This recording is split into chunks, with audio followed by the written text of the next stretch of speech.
It's car con carne. Let's eat in the car. It's car con carne. And now here's the star of our show, James Van Alstyne. Hi, everybody. Jesus Christ. Welcome to Legit Dogs and Ice. Anyone here for the first time tonight? This place is awesome, and I hope you came hungry, because you will not leave the same way. So what this is, I'm James Van Alstyne. This is Car Con Carne. It's a podcast I've been doing now in its 12th year, which seems unthinkable, but it's true. And Car Con Carne is a Q101 podcast. And for those who don't know, I used to work at Q101 for an impossibly long time. I wrote a book about the station's history. Now I have an unpaid legacy connection to the station. It's kind of like when Stan Lee would walk on to one of the Iron Man movies. That's my role with Q101 right now. So tonight, we're going to be here for a while. Get familiar with the menu, get familiar with what's at the bar. We're going to be here for live music performances, live comedy, a bird puppet. Truly something for everyone on this stage tonight. So a little background context. I started this podcast 11 years ago. That's when Joe Rogan was only 4 years into his thing. It was also the same year that Serial started, and 6 years before Smartless took off. All of those shows, of course, are now household names in podcasting. And here I am doing a free show at a hot dog stand on a weeknight in the far north suburbs. Success is relative. I'm totally cool with it, not complaining.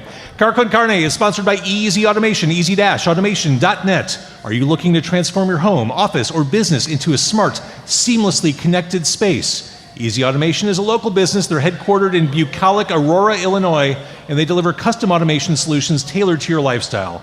Whether you're upgrading your home entertainment, streamlining your office tech, or enhancing the atmosphere in your restaurant or sports bar, Kurt, they've got you covered. Their expert team designs and installs personalized systems from smart lighting and climate control to audio-video distribution and robust Wi-Fi networks, all managed through an intuitive app on your favorite device. Visit easy-automation.net or call my guy Dan at 630-730-3728. Call him from the bar, he'd love it. And take control of your environment today.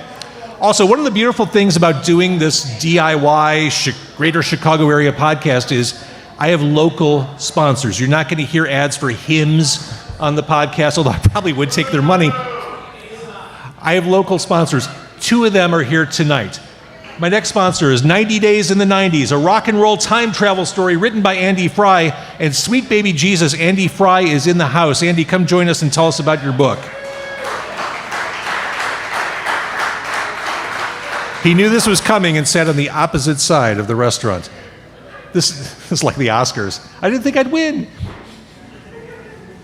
I have nothing prepared. Stairs. Andy Fry. This book has been optioned for a major motion picture, too, which is about as badass as it gets. Hello, Andy Fry. Hello, JVO. This book, 90 Days in the 90s, what's it all about? Well, first of all, I'm surprised you gave me a microphone that's taller than I am, so let me just adjust this here. Yeah, well, we were both here in Chicago in the 90s, weren't we? At least I know I was, from what I remember. It was a great time. Yeah, it is a time travel story about a record store owner who goes back to the 90s, takes a little train called the Gray Line, which is, maybe part of the CTA, and ends up in the 90s to kind of sort some things out and reboot some relationships and make amends, and then Darby just gets caught up having a great time, partying your ass off in the 90s, and very John Cusack not dealing with her stuff, and she has to decide whether she's going to go back to the present or just stay in the 90s and live it up. So that's pretty much what it's about. What would you do, Andy Fry? What would I do?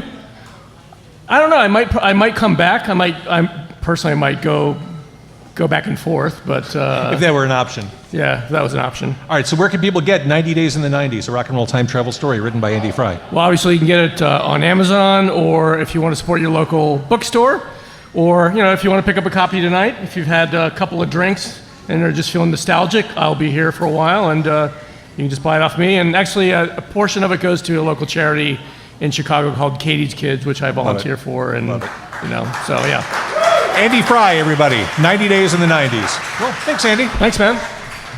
So again, local sponsors, people from our community who are doing cool entrepreneurial shit. Tag Publicity is a music and event publicity company that is freshly distinctive. Please welcome Evan J. Thomas of Tag Publicity to tell us what it is he does. Hey, what's up, everybody? Thank you, James. Give James Van Osel a, round of applause. Third time being here for his show. It's always awesome being out here with Legit Dogs and Ice. So Tag Publicity is a company that I'm running currently.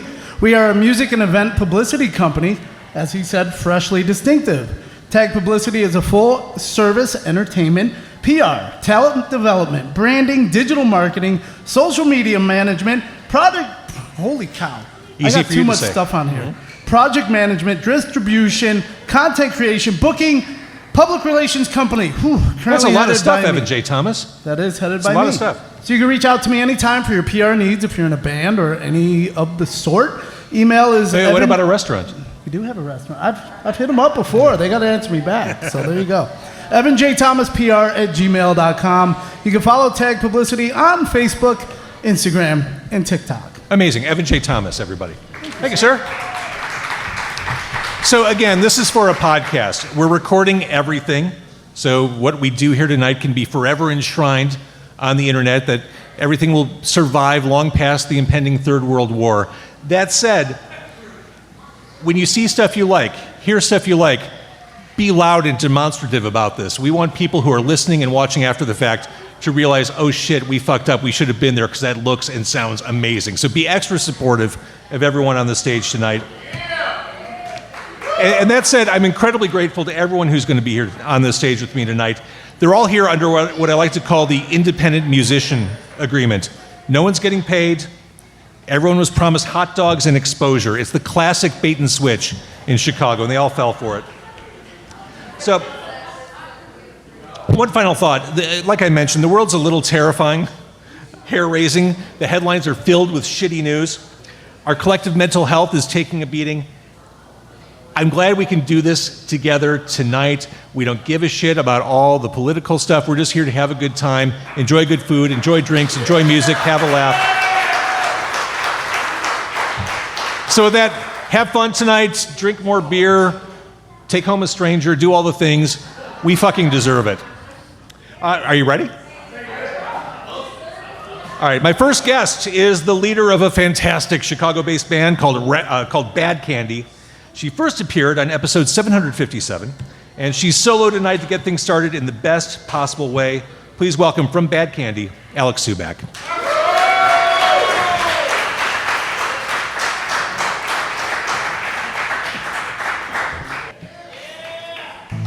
I'm just gonna do it. Let's go. Let's just do it.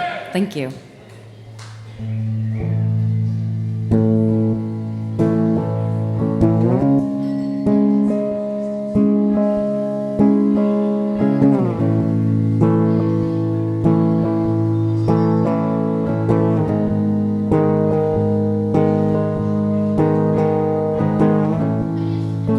There's a worn out corner of my mind, and I keep running my fingers over the edge.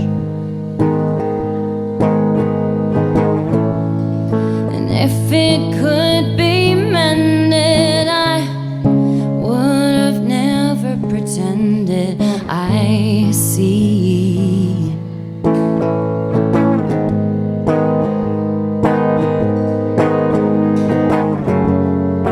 I'm tired of trying to make sense of this.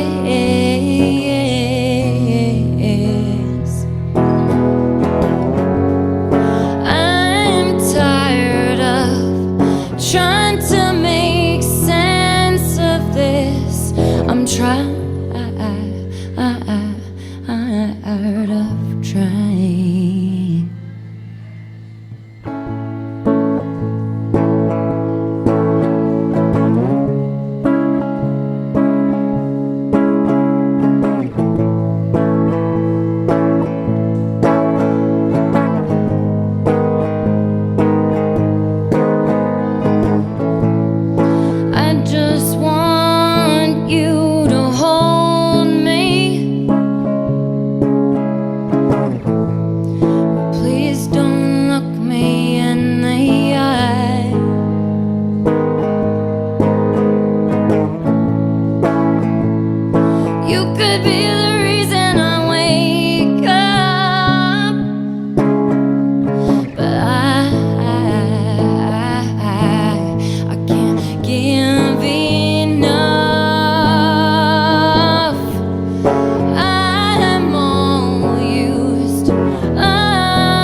Thank you.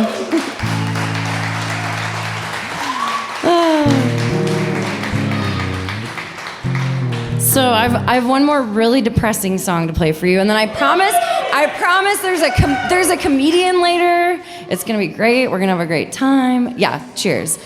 So this next song, like James was kind of talking about how things are a little stressful right now. This is for anyone who's been feeling maybe a little bit small. Maybe a little bit small, maybe a little bit powerless, maybe a little bit misunderstood. It's for you, if that's you. Okay, the song is called Fight.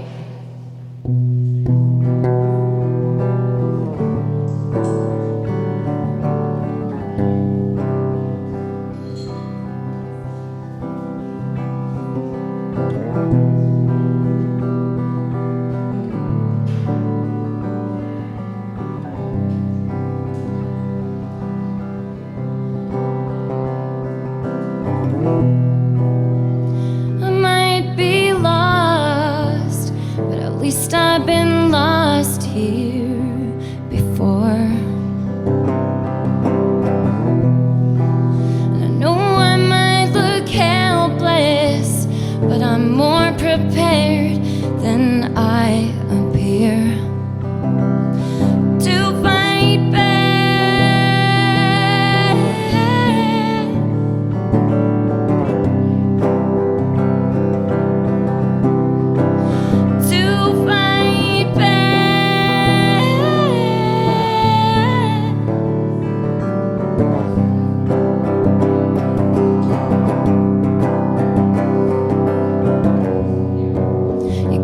Taken more, and I would have given,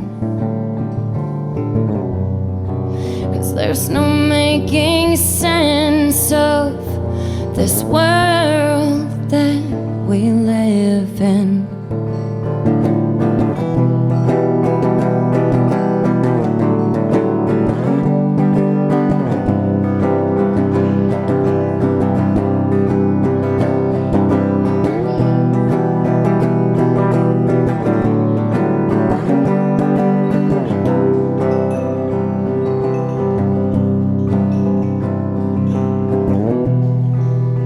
Search for an answer someplace far beyond. And every time it's clear when I know, and I know.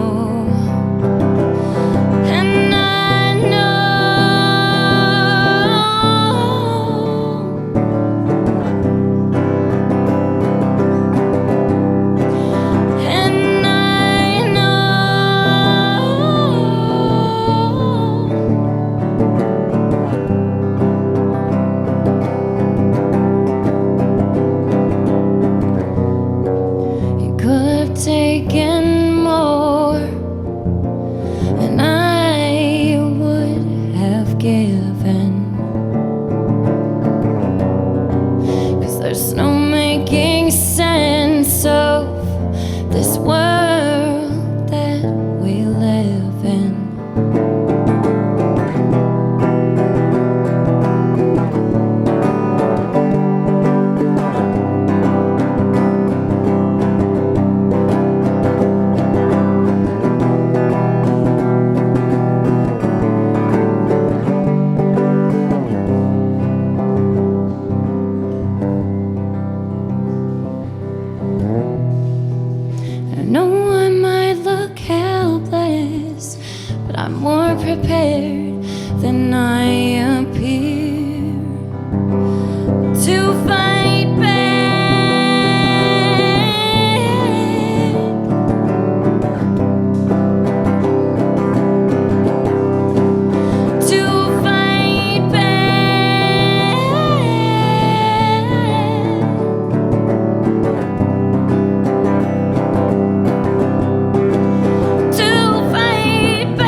Thank you.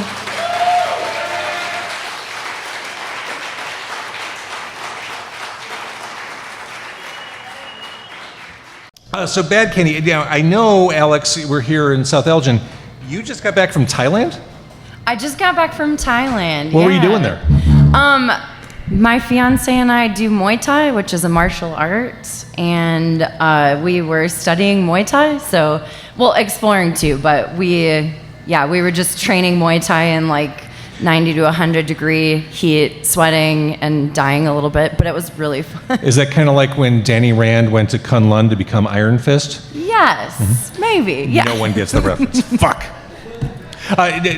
What makes, oh, look at this, we've got food for you. What makes this martial art different from what we might know, like a jiu-jitsu or a karate or a kung fu? That's a really good question. So in Muay Thai, we use elbows, we use knees, we do kickboxing, so punching, kicking, and then there's also clinch, which you're grabbing behind someone's head and trying to submit them or get them to the ground or knee them. And you do this with your fiance? Yes. That's awesome. I mean, cool. It's very fun. So you are vegetarian. Now I know as you look at the menu here at Legit Dogs Nice, you're thinking, wow, that's a lot of meat, but they do have things for vegetarians. You have the Goomba fries. Oh, look at this. Water for days, sauces, plasticware. This is... They ignored me when I mentioned Iron Fist. We bring out ketchup and suddenly the room erupts. This is... so help yourself. I don't even know how you're going to eat that, Alex. This looks so good. Right, Did anyone eat the Goomba fries? One person's like, yeah, I did it. This is shockingly... It looks so it's good. Dense. Yeah. And wait, oh, that's like a bonus. Oh, it's okay, this is like, how do you eat it? Is that a hot dog bun with mac and cheese? It has fake bacon on it. I love that. Okay. I'm very excited. So let's talk about the songs you just played. Those, as of yet, are not Bad Candy songs? But... So one of them we've played once. Okay. No, I was a songwriter for a while before I was in Bad Candy, and sometimes we'll take one of my old songs and we'll be like, can we Bad Candy this? Like, can we put it into rock? Bad Candy is grungy. It's kind of like Nirvana meets Fiona Apple vibes, 90s, right? So we are gonna actually be premiering the second song, Fight, at our next show. Fantastic. I'm really excited. It's weird, but it's like powerful with some shredding guitars and I wanted to mention, because you were on stage tonight playing solo electric, Bad Candy's a rock band. It is. So Yes. we got a sense of the power of the lyrics and the power of your voice, but we didn't have the full band. We kick it up a notch. It gets a little nasty with So you with mentioned the rest of it. that you just put out a song before this, that is the Monster song. Yes. Now, not your typical horror movie monster, this is the Monster Among Us. Yes, it is. Tell me, I feel I'm kind of sneaking my way into the topic. It's uncomfortable to bring up with you. Oh, yeah. A lot of what you sing about deals with abuse. Yes, it does. And I'm only bringing it up because this is what you write about. I don't want to be sensationalist, but... It's good, but I really love to, well, I don't love to talk about it, but I do think it's really important to mention because I think it's really common.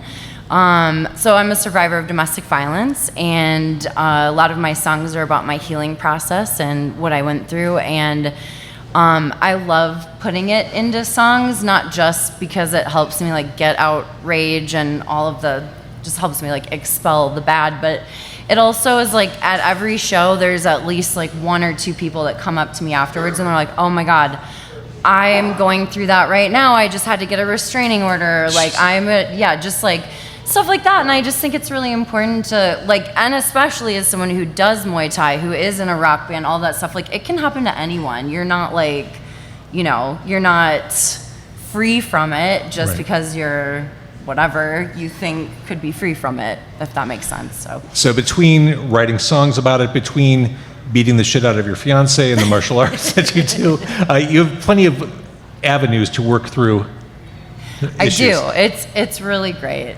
And the video, I should mention, is awesome. Yeah. Thank you. We are so lucky that we got to do that. See, I've said this before. I think we're at a time when there should be a music video renaissance. Everyone has the capabilities now. Everyone can edit video on their phones. I feel like we're ready for like a full-blown DIY music video resurgence. I hope so. And yours is as professional as it gets. Thank you. Yeah, we worked with Motion Source Video. We worked with a puppet. If you guys are into puppets and creepy stuff. No one in this crowd. No one in this crowd. It's on YouTube, but it's called The Monster Song, and we worked with this puppet group that made a creepy puppet for each band member that like resembled like things that we go through, but it was just awesome. Like the lead guitarist, he's like, I get angry like 0 to 60. I have anger problems. So his little puppet is like this angry fire wolf that they made. And it was incredible. They made it out of garbage. It was so cool what they did. So we're lucky. I want you to eat this because it smells so good. I know. I'm getting distracted. We are going to wrap up. And if I can get this out in time, Bad Candy has a free show coming up at Illuminated Brew Works on the 28th, which is a Saturday night. It's a 21 plus show. It's Illuminated Brew Works. That's a 9 p.m. show. Is there more music on the way beyond this next single? Yes. So we also are doing a Halloween show that we're very excited about. Wait, nothing between now and then? We are also playing on August 15th at Montrose Saloon. There it is, okay. Because it seemed like a long stretch. No, it is, yeah. Are you going back to Thailand? We'll go a long stretch sometimes, though, if we're planning something big. What are you doing for Halloween? We're throwing a huge Halloween party with a dance company that I'm also in. It's like a haunted art party, I think, is a good way to explain it. I love it. All right, one more time. She's going to finish her food. Alex from Bad Candy.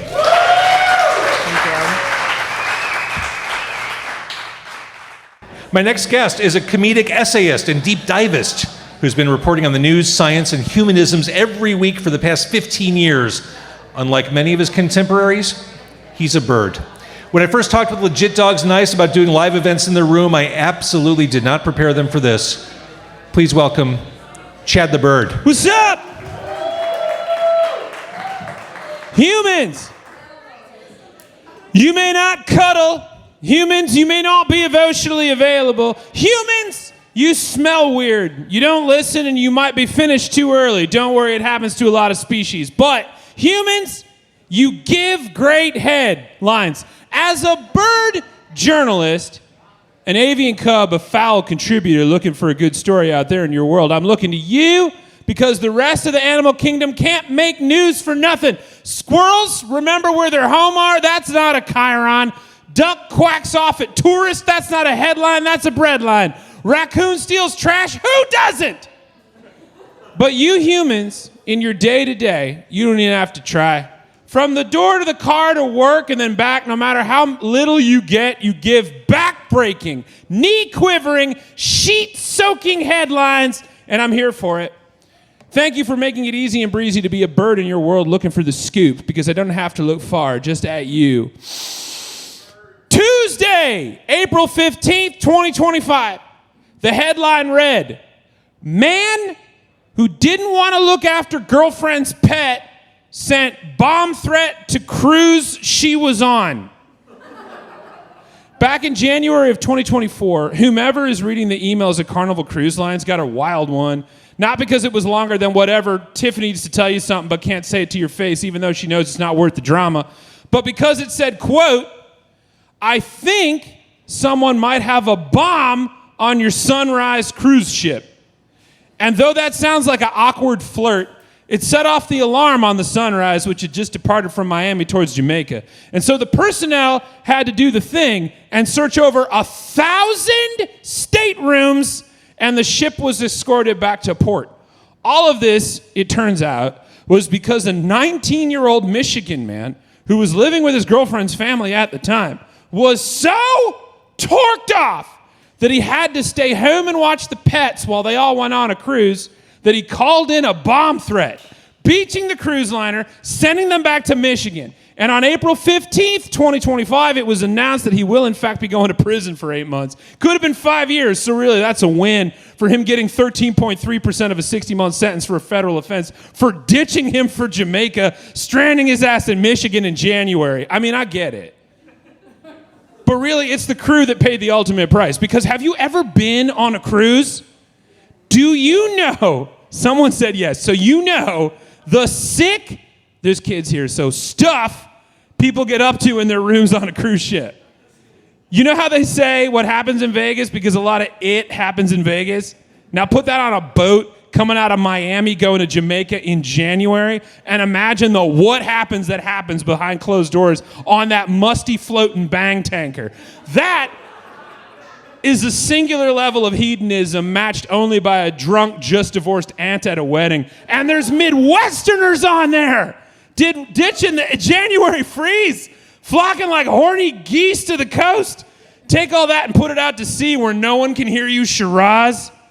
The Red Frog Tiki Lounge on that boat has a drink menu that sounds like dance options at a tropical-themed strip club. Sangria Swirl, The Cruiser, Kiss on the Lips.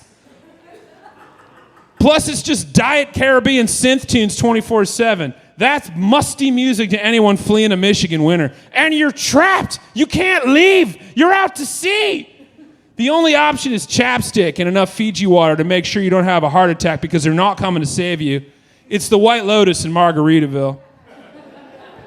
And that little knob had the gall to call in a bomb threat and make that innocent, resolute crew toss rooms on that looped-up, ocean-bound hostel, all because he didn't want to watch his girlfriend's pets.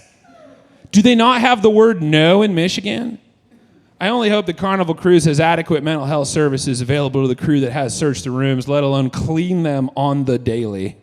Those poor, noble, seafaring lads don't deserve the haunting visions they no doubt had to endure.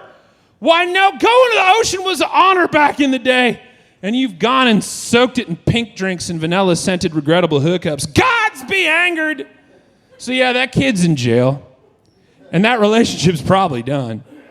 But I don't know, you do a lot of weird stuff, humans. And thankfully, somebody catches you and gives us all in the animal kingdom the glory of the story without the PTSD. Humans, you give spectacular headlines. And that was not the only one I thought was the bomb. February 14th, 2019. The headline reads, "Bathroom warning mistaken for bomb threat at Kansas Home Depot." On Monday, February 11th at 12:15 p.m. in Wichita, Kansas, where we lay our scene, the police were called to the Home Depot in question because an employee had been standing at a urinal, heard a bomb threat from one of the stalls, told security about it, security called the police. Another store clerk recognized the human in question that had been given the threat as a, quote, regular customer, gave their name to the police, who then called them and questioned them, only to find out from said regular customer that what they had said in the stall at the Home Depot that employee overheard was not, in fact, a bomb threat, but, in fact, a warning to another human in a different stall, quote, "Y'all need to get out of here because I'm fixing to blow it up." Meaning not only nay, no, nay, that he had an explosive device on him, but in him. It wasn't about to detonate a bomb, but instead bust hard ass, which we've all experienced. And frankly, he deserves a hero's thank you, because the Home Depot restroom is a special kind of situation. Because having to poop in a hardware store is a special kind of dire. Most hardware trips are for screws and light fixtures. Either that human had been locked in for several hours looking for the right kind of wood for whatever large-scale construction job he'd been sent to supply, or he'd just come from lunch. And most Home Depots are within sprinting distance of a Golden Corral, Red Robin, or local Indian place.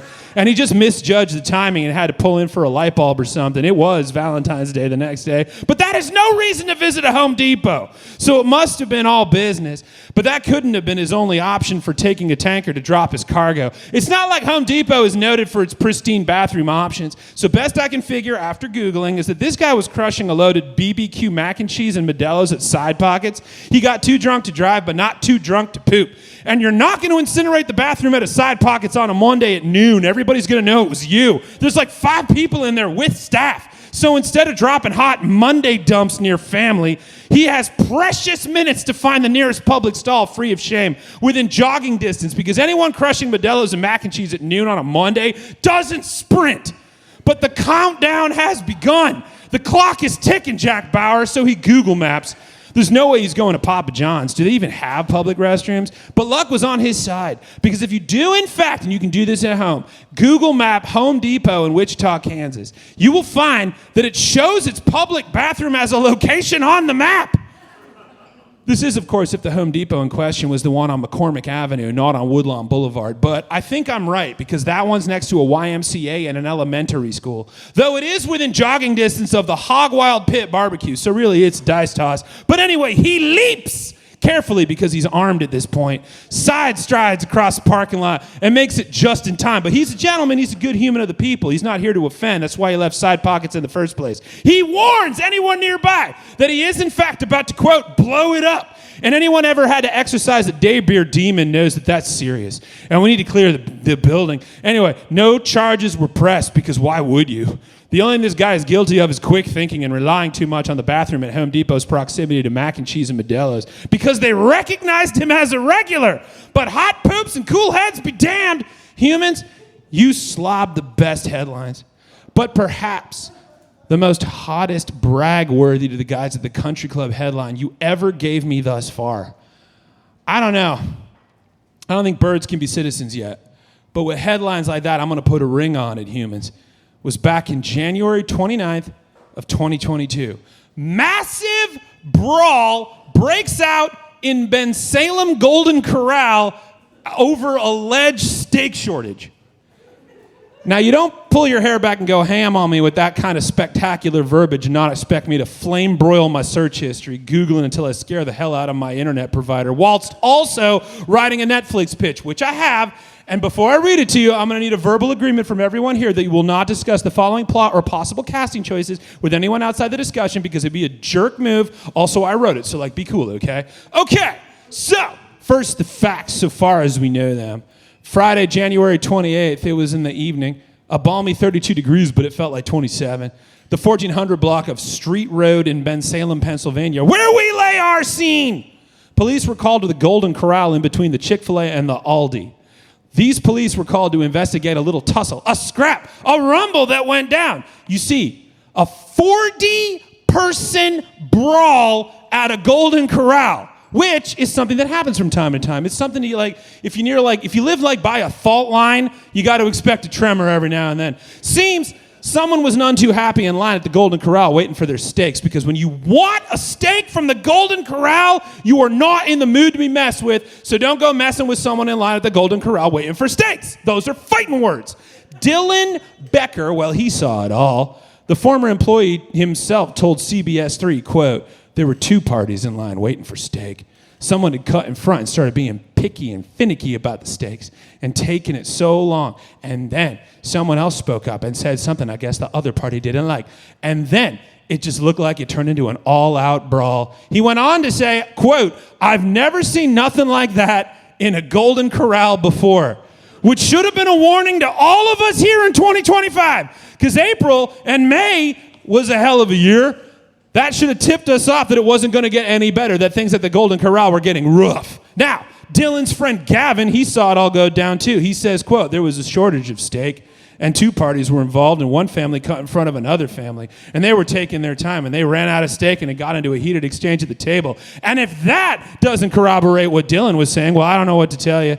There was a vid taken because the TikTok Ranger is ever vigilant, ever stalwart, and the vid is not for the faint of heart, but definitely fans of Cobra Kai. 40 or more in a tornado of tables, high chairs, fists flying, a storm of chaos that was, yes, even too much for the Golden Corral. At the end, as the flatware and sweetener packets settle, you can hear a man say to anyone who would listen, quote, "All I wanted was some steak." JK Hospitality LLC, they're the franchisee, you see, told Today Food, quote, "We notified the local authorities and they're investigating the incident. Thankfully, no serious injuries were reported. The safety of our guests and our co-workers is our top priority." And I don't know if I'm surprised that the hospitality company running the Golden Corral was called JK Hospitality. I figure that's just a front for a guy dressed like Boss Hogg from Dukes of Hazzard. And he's on Trump's short list for beef czar or whatever. But while it is true there was no serious injury and everybody walked away musted and dusted with a little awesome pot roast and carrot cake, there's talk that maybe this was not about them running out of steak, but rather it was a personal issue involving, quote, "a person who ordered a well-done steak thought that the person in line behind them who ordered a rare steak got their steak first and cut the line. The investigation is ongoing. So I figure where my Apple TV show picks up, we're 4 days later. There's a cloud of suspicion all over Ben Salem. The detectives are no closer to finding out what started the punch out at the Golden Corral, racking their heads like pool balls together. The atmosphere is tight. Bam! Door opens. It's Walton Goggins. He looks panicked, and he should be. Turns out there's someone putting a chemical in the steak that turns people real wild, feral, listening to Charlie Kirk, doing CrossFit, making noises almost zombie-like, but let's not jump to conclusions. Anyway, snap zoom to Goggins' face. He sneers, "You guys gotta see this." We cut to the police station. Walton Goggins walks confidently past all the cops with a look that says, "You don't know who you're messing with." Slams a map down on the desk in the chief's office. On the map is a circle spreading out with little dotted lines connecting every county. My God! The police chief grumbles, "They're everywhere." Goggins slams his hand down on the table. "Damn it! That's what I was trying to tell you! It's the meat!" A police chief collapses in his chair. "The stakes have never been higher." Yeah, take it in. Take it in. Yeah.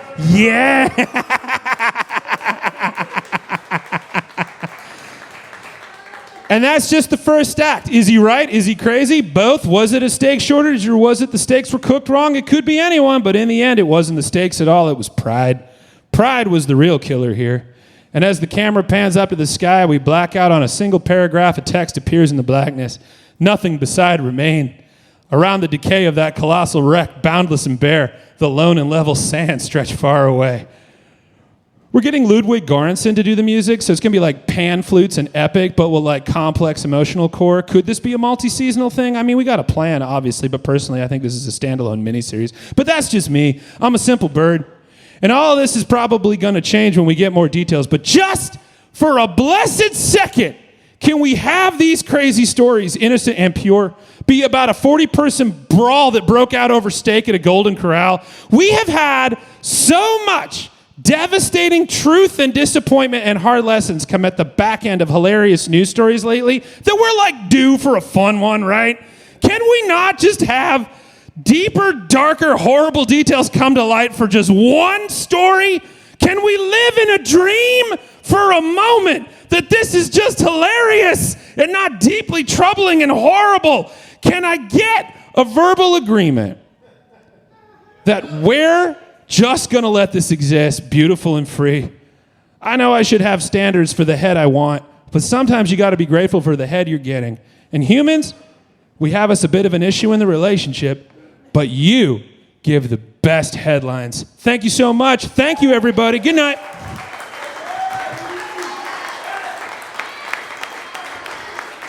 Thanks, legit dogs. You're legit.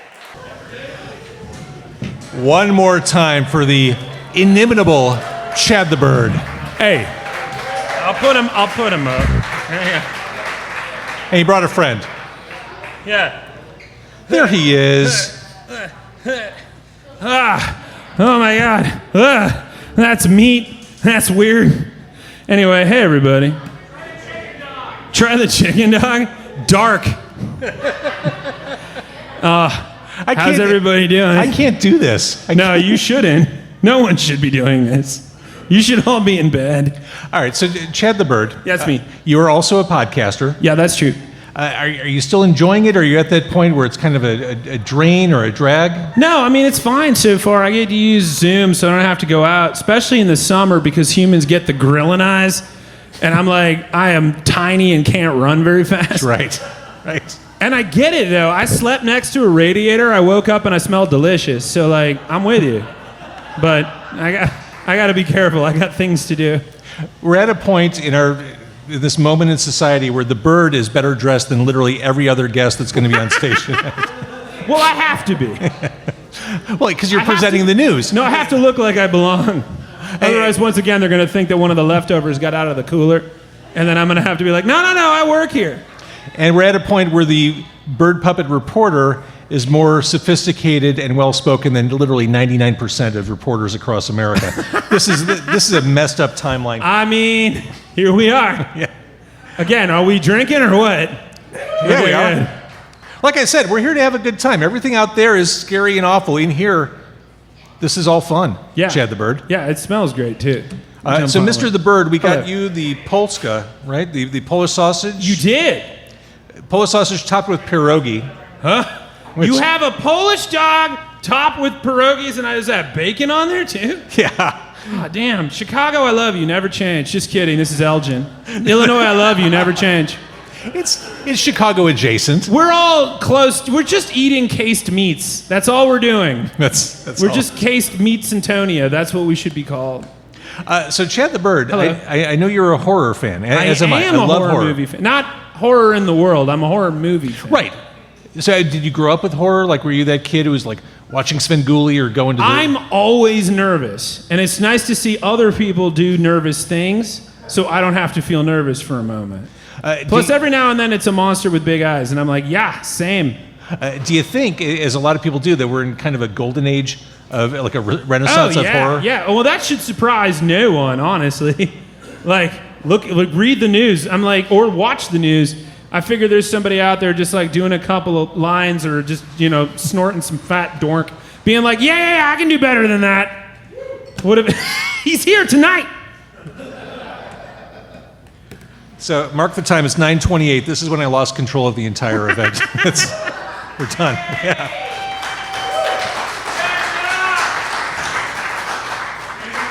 This is our house now. Look at me. I'm the podcast now.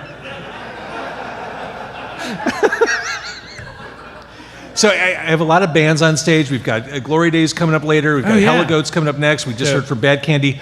I love music, Chad the Bird. Are you a music listener? I mean, I do love music. I am a songbird by trade, by evolutionary status. So yeah, I dig. So what did you listen to as you flew here tonight? What did I listen to? Who flew here? Who's got miles these days? Are you kidding me? I'm not putting another app on my phone. Let's see. The last thing you I have listened wings. to. I do. Yeah, with this? With these? Yeah. I'm not even like good enough to jerk. Look at this. I will say you're good enough to jerk too. Okay. Let him have it. Let's have this together. What I listen to on the way here? My Spotify just like gives me crazy things. One of my favorite Spotify mixes that I got recently was Divorced Dad Guitar Rock. That's not a joke. That's real. Hell yeah! How many divorced dad guitars do we have in the audience tonight? Yeah! You're gonna be fine. So what's Call on that them. playlist? Is that like Foghat? What Yeah, it was like Foghat, it was like T-Rex, and I was like, this divorced dad guitar sounds dope. I will hang with this in the one-man roach motel that he lives in. Now, I feel like we have so much in common. Like, we're kind of brothers from a Yeah, different we do mother. look alike. A lot of people mistake us for each But other. in terms of music and horror, I know you also love pinball, Chad the Bird. I do! For me, there are pinball games over here, Legit Dogs and Ice. I like pinball because it's physical. Like, you feel like you're doing something substantive. No. Like It's true. You have to wear a hoodie, otherwise they won't let you in. All right, so... That's a very specific joke for anyone who's ever been to a pinball arcade before. Like Dennis's House for Games back in like 1985? Craig's Place. Like, what's Dave doing tonight? Anyway, yeah. So, if you're paying attention, if you want to see more Chad the Bird, and really, who doesn't, the podcast is a Q101 podcast. We hang out with them a couple of times out of the week. They're fun. Yeah. Yeah, that was it. All right, so June 22nd at Blue Island Beer Company. That's for the people here. Yeah, come on down to Blue Island Beer Co. June 22nd, we got a show at 3 o'clock. We're going to be drinking outside, and they got a dispensary right down the street, so you know where that's going to go. Wait, what? College dropout? That's what I heard. It may not be what you said, but it did sound like you said college dropout. Let's keep it. I guess make it weird now. June Guys, 25th. be quiet. Be cool. No, let's just make it weird now. I don't want to make it weird. It's already weird enough. College dropout! June 25th? Yeah, Season June finale 25th. of Class at Lincoln Lodge. June 25th, they'll be at the Lincoln Lodge. That's for class. That's the last class before September, so come check us out there. And every week, every Saturday at the Green At Mill. the Green Mill. Is If Paper you- Machete. It is true. I will be there. That's where I will be. And you should too, because there's no cover. Just like tonight. Just like tonight? The best kind of show is a free show. Yeah. Yeah. There's no pressure. Well, we love you, Chad the Bird. Aw. You're doing God's work. What kind of god would make this? Look at me. Wait, you just did the Elon Musk. Oh God! Oh no, that's me. No, don't get it twisted. Don't put it on the internet. Anyway, thank you, humans. I love you guys. You know. Chad the Bird, everybody.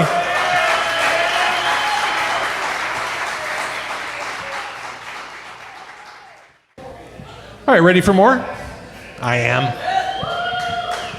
My next guest is the very definition of the internet acronym IYK. If you're aware of him, you know he's something special. If you're not yet aware of him, to quote Mary Jane Watson in Amazing Spider-Man number 42, face it, Tiger, you just hit the jackpot. We first came to know him through his band Troubled Hubble, and more recently have fallen in love with the Heligoats. He was courageous enough to be a very early guest on this podcast, performing in my car in South Elgin 9 years ago for episode 79. Please welcome Chris Otepka.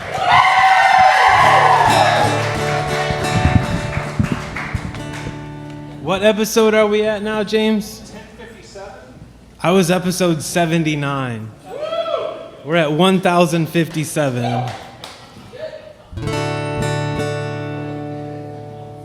And 22 years ago, I wrote a song based on a book that I saw in a coffee shop in Dothan, Alabama, while on tour as one of our 120 shows that we played every year for a few years in the early aughts.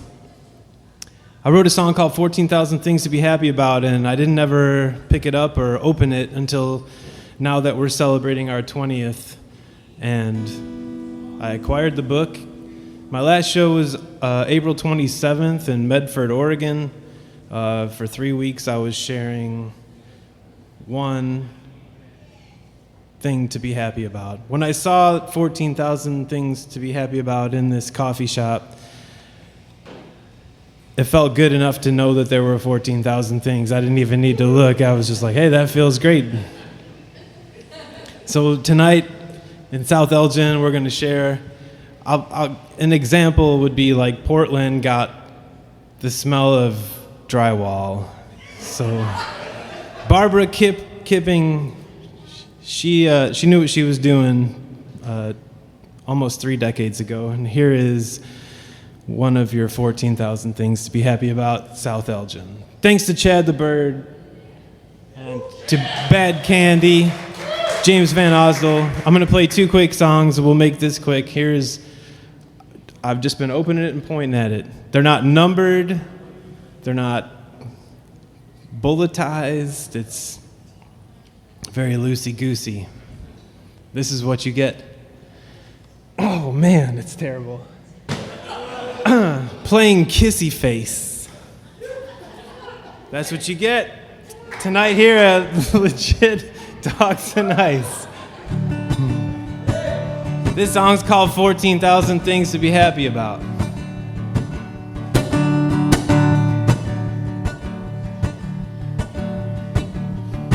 Tell your mom that you're not coming home tonight. You've got your youth, your will, and you're willing to fight. And no conscience could keep your heart in one piece. When there's passion to be found, when there is stress, when there's release. So into the open air, you soak it all in and live your life like the world owes you something more than what you have. Like a one-way ticket or any free ride, a brand new box to put your head inside, or a neat new monument with your name etched in. A home to call your own, new problem free. Willingly withdraw from certainty and lack of sleep on the pure and peaceful path of stupidity. And growing gets hard, waiting gets old to you. And I know feeling is no fun, feels like you're out, down and done too. But oh, grow up, When will you ever learn? When will you learn that candle in the window is gonna be the reason your whole house burns, and the money, it's just like a carrot on a string, and there is a horse standing over a black hole basement after losing everything but your car. You know it's running like a dream, and your grass, it looks so green, and everyone thinks you're an angel or something. But we'll take the fake happy over knowing what's wrong. We'll give you the stuff that you need to belong, and hope that's what you need. By a small chance, a quick and heavy dose of acceptance. Growing gets hard, and time is running out,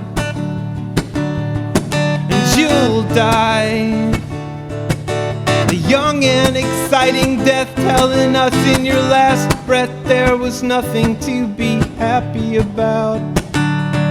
So we dance and let the flowers come up through the footstep floor mat, and now is your chance to seize this all. You seize it all while your smile hides what's beneath, keeps the sadness a secret as we grow old, taking it all with us. And now I know there are mistakes that go along with youth, so choose to replace or take them with you. And I feel so bad now, being so old, so angry, so broke, so unhappy, tired and ugly. And now growing gets hard, waiting gets old to you.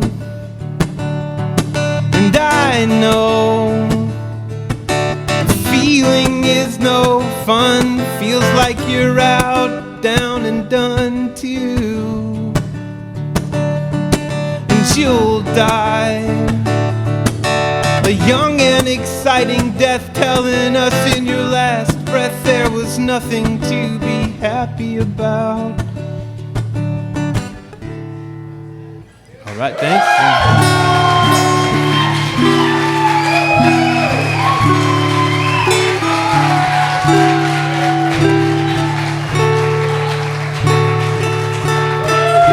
Thanks.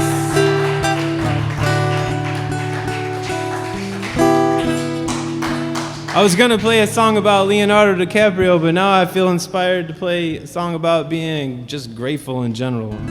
And thanks again to James for having me on this cool event.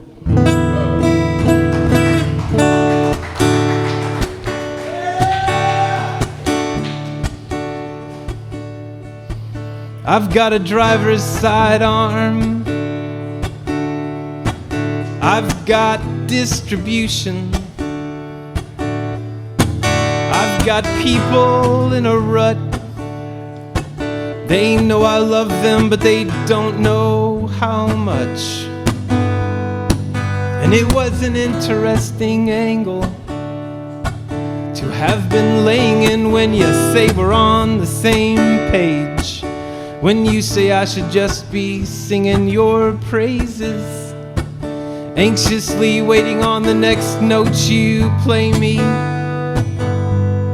Oh, well, that's crazy.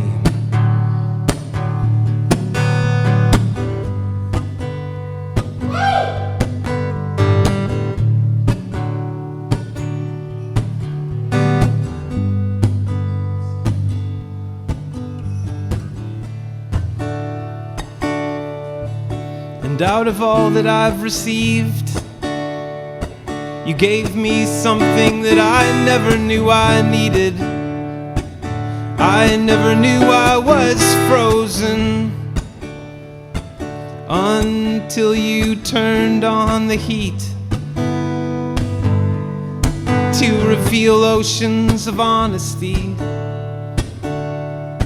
Although not a drop of confidence, so busy treading just to keep my head above a sinking conscience. And then it was like I stopped having dreams, started having manifestations. Was no longer in a state where I couldn't wait, 'cause I had just made it. I went from having hope so low to having a surplus. I went from burning my days by to burning daylight with a purpose. Turning virtues into habits, into consciousness. And then I said goodnight for real for once, and it sounded just like this. Good night.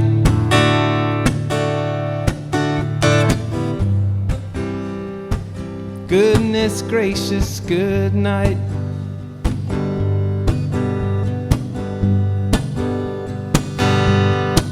Good night.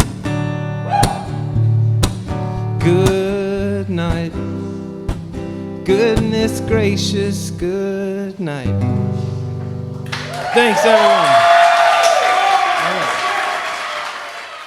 Goodness gracious. One more time for Chris Otepka.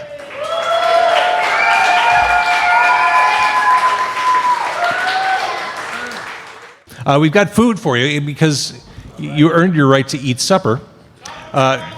You have the Polska. I have the Maloha. The bad, yep. Oh, that's the bad hombre. Yep. This is Matt. He owns the joint.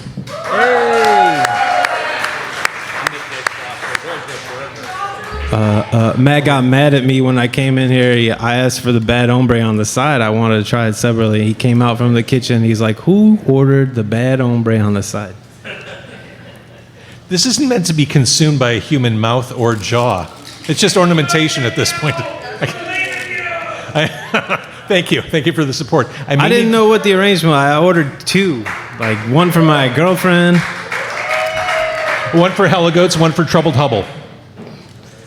One for those. Every band you're in gets its own entree. One for our dearly departed. Making beds in a burning house. 20 years ago, last year? 20 years ago, 2025. It came out in 05, yeah. 20th anniversary, big anniversary year. You're all familiar with Troubled Hubble? And I know that anniversary years are an excuse to dig back in, unearth stuff from that era. Is that what you're doing with this Troubled Hubble album? Yeah, this wasn't my idea. There seems to be a lot of 20, 30-year nostalgia right now, and that kind of seems like it was the cusp of time when things went from analog to digital, before streaming came in. We got to live a life on the road and put a record out, and it was all very organic and selling CDs out of the back of our van. And so we're celebrating that time again, as are many bands from 20, 30 years ago. So we're just a small part of it. You described Troubled Hubble as a Midwest band that worked their asses off. That's true. True story. Yeah, we worked our asses off. We played 120 shows a year from 2000 to 2004, and got on some radars, got on some radio, some college radio, got signed by Lookout Records. So we were one of the last Lookout signings before Green Day put them out of business, and that's not talked about enough, I don't think. I don't think it is. I mean, they were like the early punk scene from California. And Those first two Green Day albums basically bankrolled everything that came afterward. I can't officially say that. Okay, I know you can't. There are books out there now. There are books out there. I introduced you as an artist who's a textbook, if you know, you know. Do you feel like you're a cult artist? Am I underselling you? I've never heard that before, but I'll take it. For sure, yeah. Hey, I feel like, especially for the people in the room, and for me, like, you're kind of like our guy. Like, if you were... Casey's got a shirt. Casey and Joe wore shirts. Like, yeah, okay. Chris is not lying. IYK. I'm sitting here. There are people walking in with "I love Chris" shirts. I'm assuming they're here for Chris Otepka. I don't know, and I feel weird asking, but that's some pretty hardcore commitment to. It seems more appropriate for "I love Chad," but I'm fine with that too. Yep. Thanks, Casey and Joe. And I'm here on behalf of Riverside Pizza, South Elgin. I'm here on behalf of the Fox River Valley, our friends from Crystal Lake to Aurora. And legit being right in the middle of it all, and so that's cool. I appreciate you coming out here, James. I love being here. Yeah. So as you're remastering Making Beds in a Burning House, what was that process like? Was it weird to kind of dig into the guts of it, the stems and all that? And the record was recorded at Inner Ear Studio in Arlington, Virginia, the Fugazi studio with Jason Cadell from the Dismemberment Plan. And he tracked everything. It went to get mastered in Tennessee and California, and eventually came out on Lookout. And then, literally within a year, that label was out of business. But we unearthed the old tapes.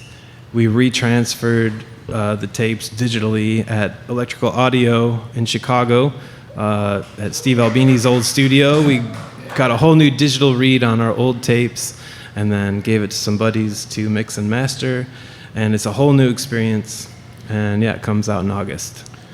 And when bands do this, when they do the reissues, the remastering, they usually unearth nuggets, demos, things from those days. Are you doing that with this album? There's some B-roll, not a lot of songs, but just a lot of studio farting around. You can say fucking around. You were fucking around in the studio. Sorry, Charlie, Billy, Ben, Lily. Sorry, guys. Yeah, we were fucking around in the studio. Some of that will be heard now for the first time ever. Yeah, for sure. I'm sorry. It's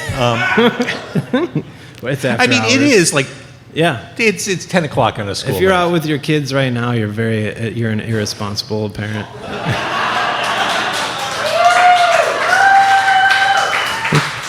I will say, Chad the Bird asked me before he got on his pulpit if he could swear. I'm like, yes, but he was very cognizant of some youths in the crowd, so Chad toned it down. I swear a lot. I can't help it. I've heard, and we've probably all heard this, that's the sign of a higher intelligence. The more profane you are. I swear a hell of a lot more than the average. Fuck yes. So what is the state, when I think of you in the present day, I think of you as the Heligoats. What is the state of Troubled Hubble in 2025? Well, everybody is married with kids except for me. So I'm trying to keep the fire burning, but no, we play August 2nd at Mile of Music in Appleton. We play August 30th at Burlington in Chicago. That'll be our record release. And awesome. Then, we have October, November plans as well. I love it. I know you brought visual aids, and I want you to bring this out. Back to the Ache came out several years ago. Right. And talk about committing to a bit. We did. You built an entire album name and cover concept around a Paul McCartney and Wings album. Yeah. I guess, I know it's years down the road, but why? Well, you know those people who say milk instead of milk? An egg instead of egg? Yeah. Oh, so back to the Ache is back to the egg. That's not why we did it.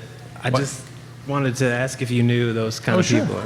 I know my Midwestern dialect. That's the Paul McCartney one.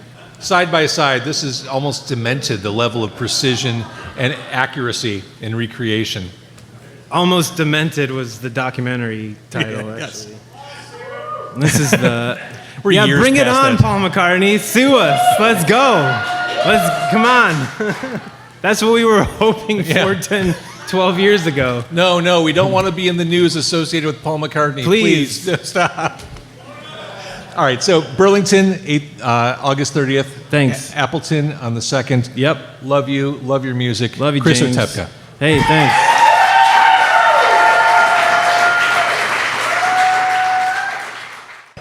So my next guest, I first met him when I was doing weekend overnights at WGN AM.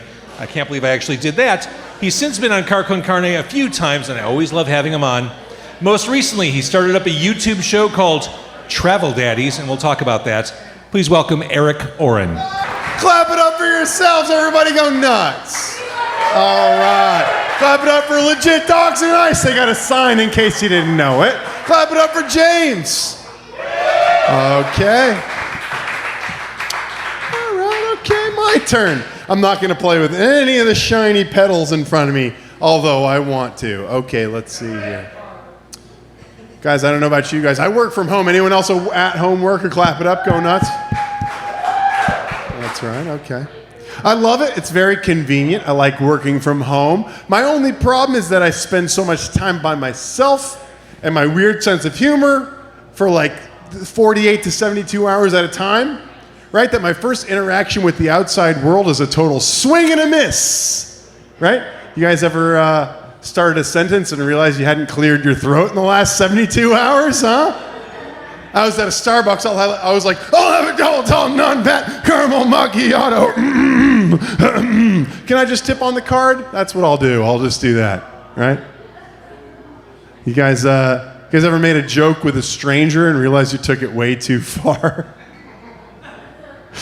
Ruined someone's day? Here, let me preface this next bit. I was at a Subway for the next part of my joke. Does anyone out there care about Subway either way? That's a veggie patty clap back there. We don't like that. We don't trust that kind of clap. Here's the thing. Let me preface this bit by saying I love Subway. Maybe a little too much. So here's the thing. I was planning on getting a sandwich no matter what. But here's what happened. I walked into a Subway, the sandwich barista, I think that's what they call them, coughed into his hands. He went, okay? But then he did the right thing, right? He was mortified. He did the right thing. He took his gloves off. Kind of a gross sound, right? Then he washed his hands. Can't stop with the gross sounds. Here's the thing. Then he did the right thing. He put new gloves on, right? He goes, oh my God, I'm so sorry. I promise it's not COVID. Trying to make me feel better. And I wanted to make him feel better too, right? Because I love Subway. He could have been sprinkling his own hair onto the sandwich. I'm eating it. I'm getting my meatball sub. So I wanted to communicate that to him all through the vehicle of a fun joke.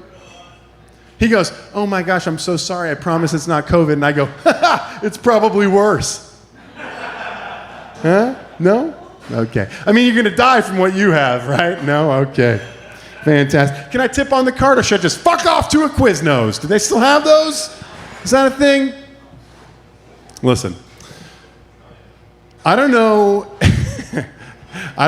if you guys love Subway as much as me, but I was once kicked out of a Subway for moan eating my sandwich too loud. Yeah, okay. This kid, the band in the back knows this.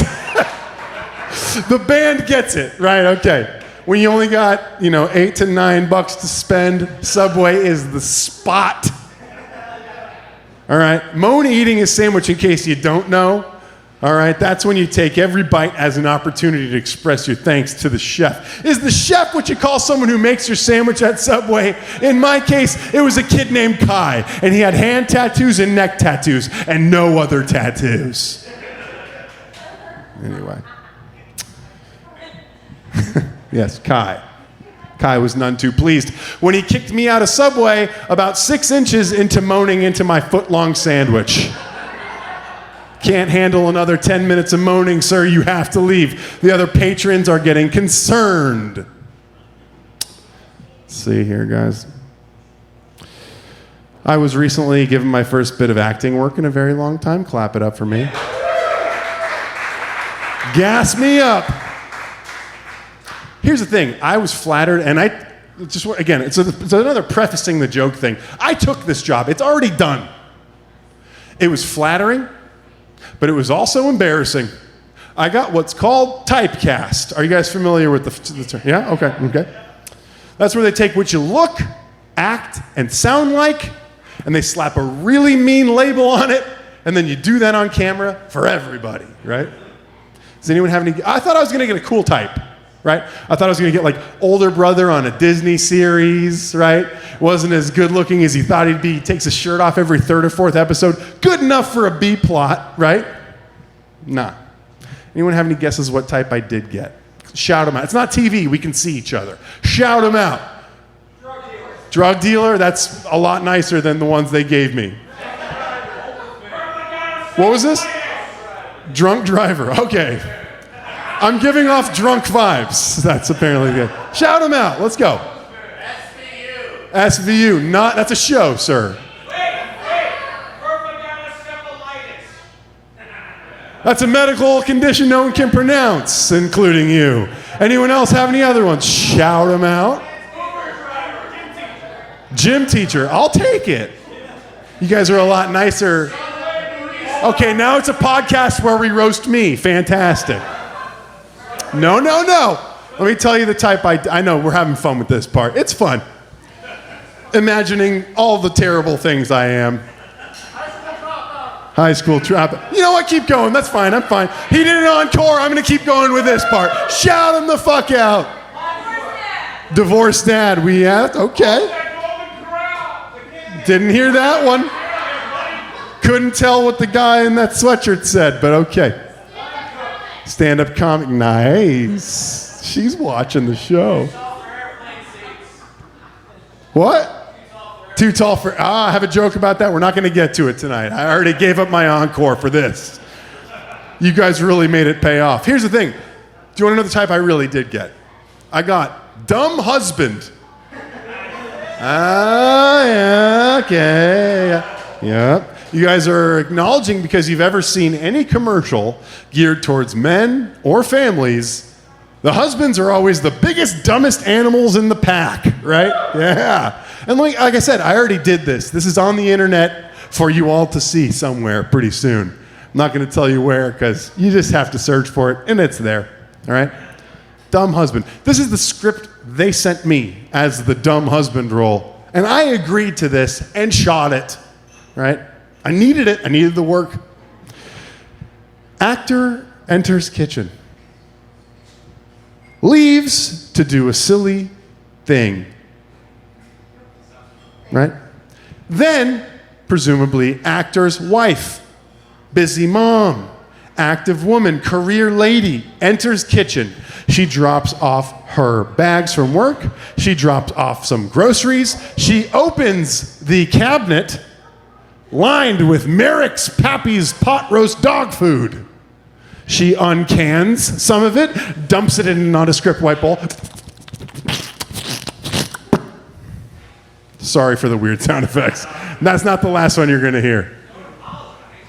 It's in a white bowl on the counter. She leaves. She's busy. Good for her. Good for her, career woman. Re-enter husband. Big old dumb nut-scratching husband, right? He doesn't know where the food is kept. He's eating flies out of the windowsill. He's just a hungry, grunting beast. You guys know where this is going, don't you? Line in the script. Actor aggressively eats dog food. Yeah, I'm thinking to myself, oh, my wife's cooking doesn't usually look like moist and meaties, but I'm a dumb piece of shit.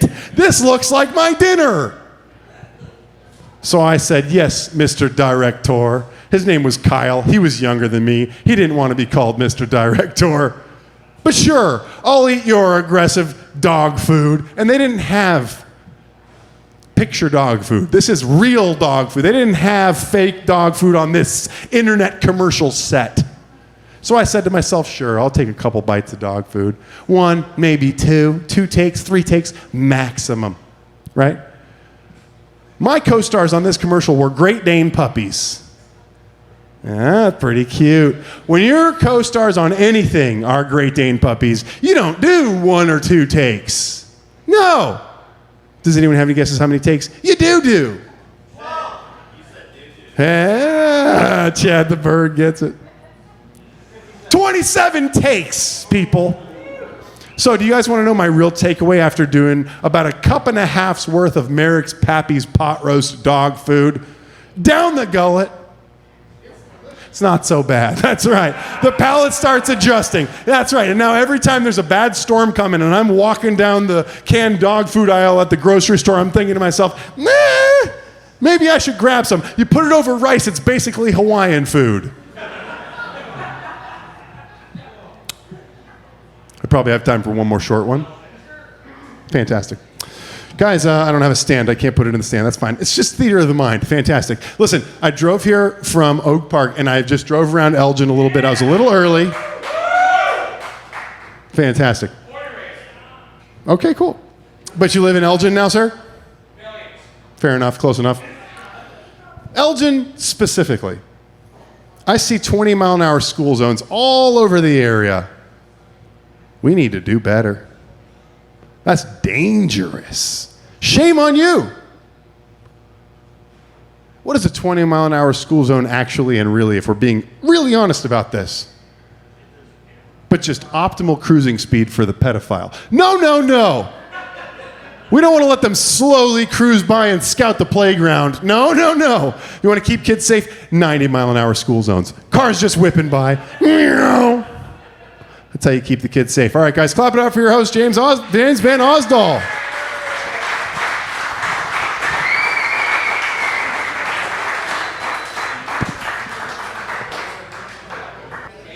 We're going to do this standing, I think, because we've got some logistic things going on. All right, sounds good. Since last we spoke, previously, you started up a YouTube show, an internet show called Travel Daddies. Yes, sir. Here, grab a seat. What is Travel Daddies? Travel Daddies is a comedy and entertainment travel show all about finding fun activities in new cities. Are you a traveler? I mean, do you get around much? We do travel, yes, sir. So who are you doing this with? I do this with a comic named Logan Nielsen. He currently tours with Josh Johnson of The Daily Show. And I just meet up with them on one of their tour stops, and we explore a new city and find all kinds of fun stuff to do. And now I've watched what you put on the web so far. It seems really detailed, like putting these together. Almost like too detailed for a web show. Yes, sir. How much work? I mean, just doing this sad little podcast takes hours of work each week. How many hours are you putting into this? Well, I'm primarily the producer and agent of the show, and I'm also the editor, which means I sit in front of this stuff for hours. But I spend plenty of time planning all this stuff out. We see each other for about 2 to 3 days, and then I parse it all out to be released over the next 6 to 8 months. So, Travel Daddies, is that because you're both daddies, or is this a weird... I'm the only daddy of the Travel Daddies, but here's the thing. Anyone can be a travel daddy. That's not gender specific. It's not age specific. You don't have to have a kid. You just want to be able to make 2 days into a weekend. It could be any 2 days, and you're a travel daddy. If you're going somewhere with someone who needs to be watched over, you're a travel daddy. I don't have to call you a daddy, though, right? I'd prefer if you did, actually, yes. Please call me daddy. That's the only reason I came tonight, was for someone to acknowledge that of me. Now, you know, like I said, we've talked off and on for probably like 12 or 13 years. You left Chicago. Was it a good thing coming back? Is it weird coming back? Do you wish you'd stayed away? I'm very glad to be back. We moved back to Central Oregon, which is where I lived when I was growing up. Right at the first wave of lockdown from the pandemic, and my wife and I both worked from home at the time, and we just moved back about a month ago because both of us work in industries like entertainment. She's a hair and makeup artist, and we decided it would be good to be back in a place like Chicago, the Chicagoland area. Yeah. And it's been very nice to be back. I'm so glad you're back. Thanks for having me. So the Legit Burger is sitting right there. I want you to look at that. I want you to have your food orgasm noises as you look at this. All right, I'm going to give you guys an ASMR bite. This is what we've been waiting for. Just turn this mic up real hot. These are supposed to be smashed patties, but I'll tell you, I'm going to smash them myself. Yes. You're welcome for the food porn, everybody. So, Eric Oren, besides the Travel Daddies, the burgeoning new show Travel Daddies, can we see you sometime soon in the greater Chicago area? That's an excellent question. It is. Well, if you must know, I'm hosting the open mic at the Oak Park Comedyplex in 2 weeks, so you can see me there. And I'm still dipping my toes back in the stand-up comedy waters here in the Chicagoland area, so there's plenty more to be found. You can find me at Eric_Oren, spelled out with letters, on Instagram, and that's where all my show announcements will be. Eric Oren, one more time for him. Take your food and get out. So we're getting closer to the end of our journey, and I'm going to bring on our final guests. They've probably most often been described as pop punk, but that really doesn't say enough about what they do. There's some emo there, but these guys also have big rock chops. They first appeared on Car Con Carne for episode 847. I am delighted to have them here tonight at Legit Dogs and Ice. Please welcome Glory Days. Hi, Glory Days. So we are here with James, Vince, Jared, and CJ. Hello. James will be enjoying the Widowmaker, which is a fearsome named burger. The Gavinator goes to Vince. Jared's going to have the Goomba fries, and CJ is going to enjoy the Bad Hombre. I know, I was the only one that actually got a hot dog at Legit Dogs and Ice. I think a burger is fair game. They do it all right. All right, I'll take their word for it. So you guys just very recently wrapped up tour dates with Wilmette. Well, first, we got presents. You got presents? True. I didn't get you anything. That's fine. I got you hot dogs, I guess. That's Oh, look at fine. this. We got you a new hat that we just got yesterday. The koozies came in today. I love this. And I just spilled club soda on your shirt, so it's not stained. Well, not that stained. Oh, it's wet. I just spilled on it, yeah. Oh, cheers to a better time. That's right. Cheers, everybody. If you have a drink, Thanks, Glory Days. It's sticky.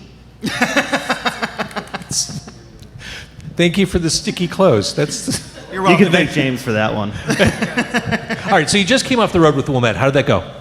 It was interesting. That's such a non-committal answer. What does that mean?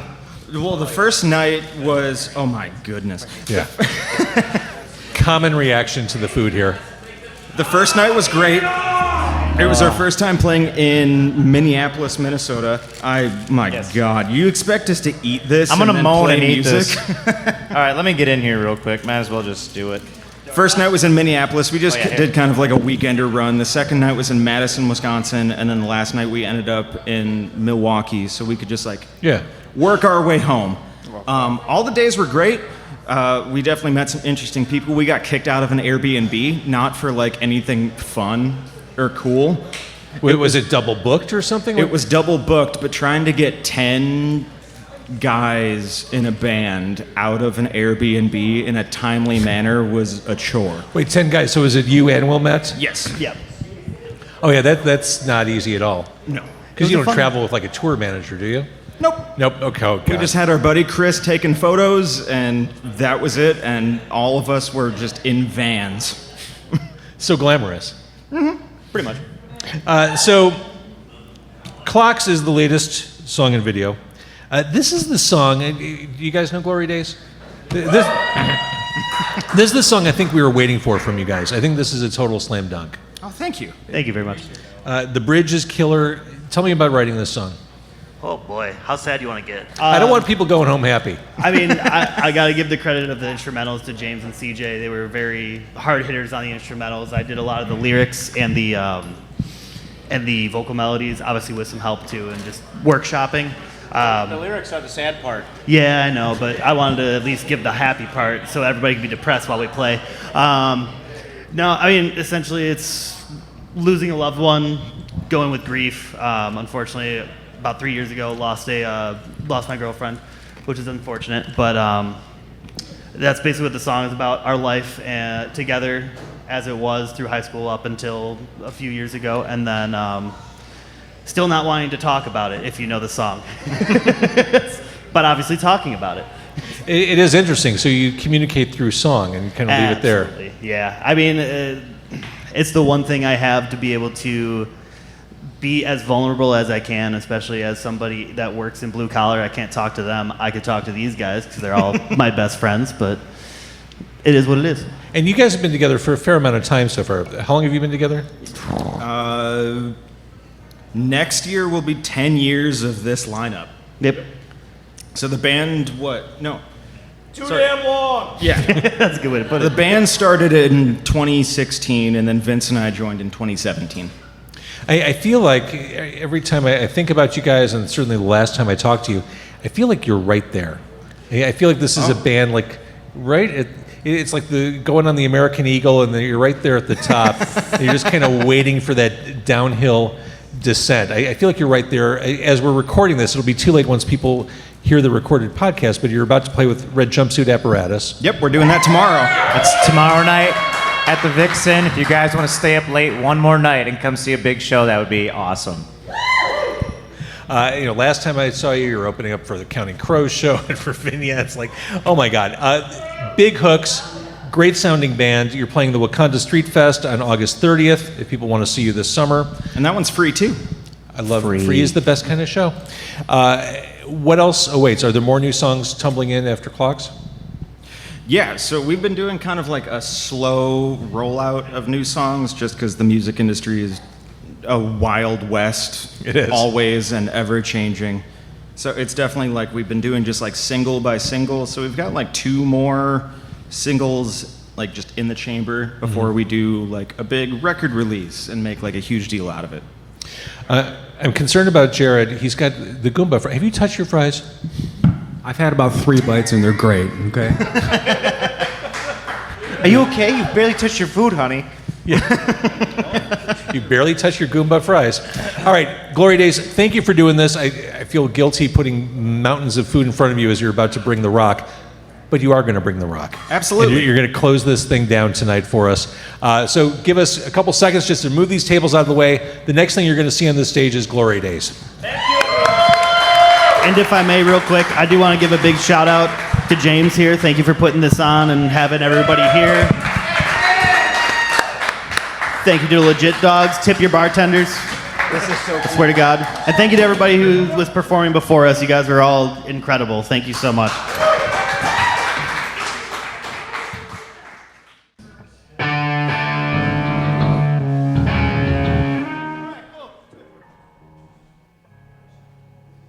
This first one's called Clocks.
I promise this world like I did the last time.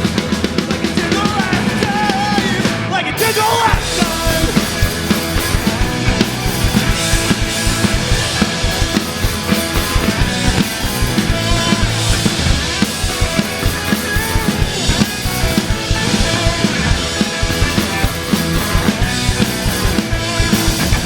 Don't call me crazy. This time I need it. Can't keep your voice down, 'cause they can hear it. Don't mean to tell you to keep a secret. And even after all this time, you're still the person you used to be.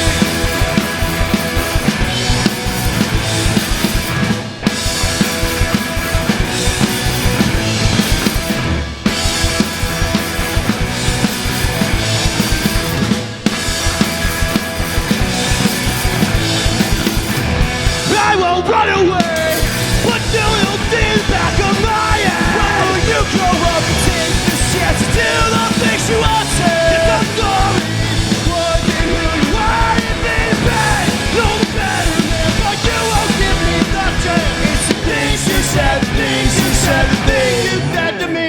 Jane, your words, they seem like daggers. And all these feelings, they suffocate me. They're choking over and over again. Don't call me crazy. This time I mean it. Can't keep your voice down, 'cause they can't hear it. Don't mean to tell you, can't keep a secret. Can't even after all this time, still the person you used to be. Second chance, it's what I thought you would ask for. But of course you think you're on it, I'm so sorry. Sorry for the mistakes that you made, but you refuse to listen. I've been enough of your shit. Just who I am and it's who I wanna be. You never seem to care. It's all I ever wanted. You never seem to care. Just who I am and it's who I wanna be.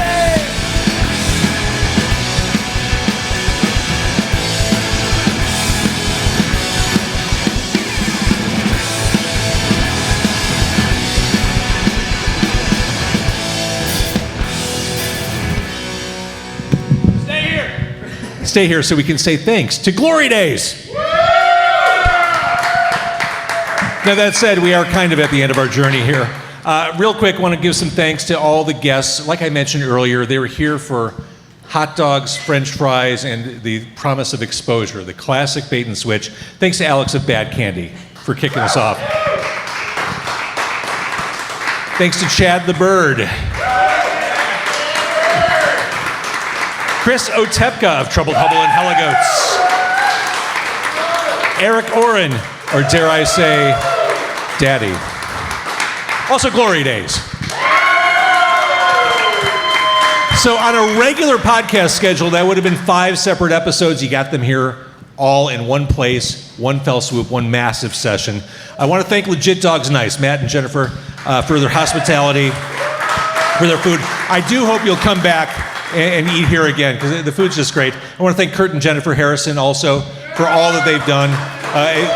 You probably saw them maneuvering furniture off and on all night. It's kind of a pain in the ass, but they made it so that we could actually put this show together. I want to thank Brian Stream for handling all the audio, which is no small task for a night of so many different moving parts.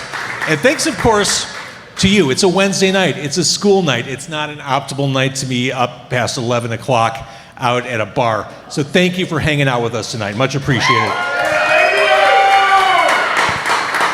So whether you're new to Car Con Carne or have been listening or watching for a while, I really hope you had a great time tonight. And again, if you like anyone who you saw on this stage, tell the world about it. Use social media as a force for good for once. And keep supporting independent arts, independent music, independent restaurants, and the independent spirit. Good night.